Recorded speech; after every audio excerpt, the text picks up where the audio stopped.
అనుదిన నిత్య జీవపు మాటలు. దేవుని నామానికి మహిమ కలుగునుగాక. తేని వాక్యాన్ని ధ్యానం చేసుకుందాము. నీ ఆవరణంలో ఒక దినము గడుపుట 1000 దినముల కంటే శ్రేష్టము. భక్తిహీనుల గుడారములలో నివసించుట కంటే నా దేవుని మందిర ద్వారమునొద్ద నుండుట నాకిష్టము. కీర్తనల గ్రంథము 84వ అధ్యాయము 10వ వచనం. దేవుని మందిర ఆవరణంలో, ఆయన సన్నిధిలో, ఆయన సముఖములో ఒక దినము గడుపుట 1000 దినముల కంటే ఎంతో శ్రేష్టమైన అనుభవము. హల్లెలూయా.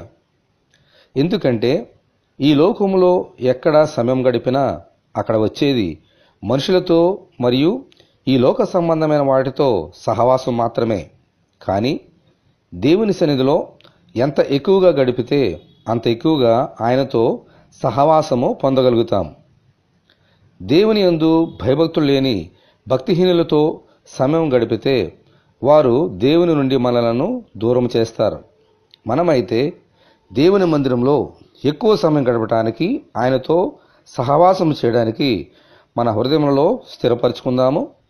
ప్రభువా, మీ మందిరంలోకి నడిపించి అక్కడ ఉన్న శ్రేష్టమైన అనుభవంలోనికి నడిపించినట్లు దయచేయమని ప్రభు అయిన యేసుక్రీస్తు ద్వారా మనమందరము దేవుని ప్రార్థన చేసుకుందాము.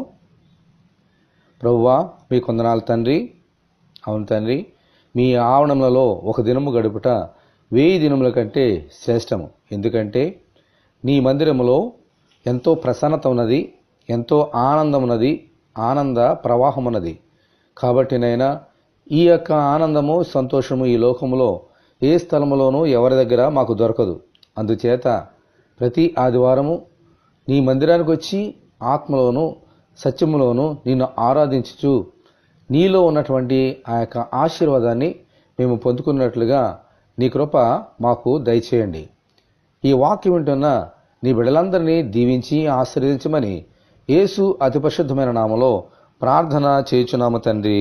ఆమేన్. దేవుని ఆత్మ మనలను సర్వసత్యంలోనికి నడిపించునుగాక. ఆమేన్. పరిశుద్ధ దేవుని మందిరం.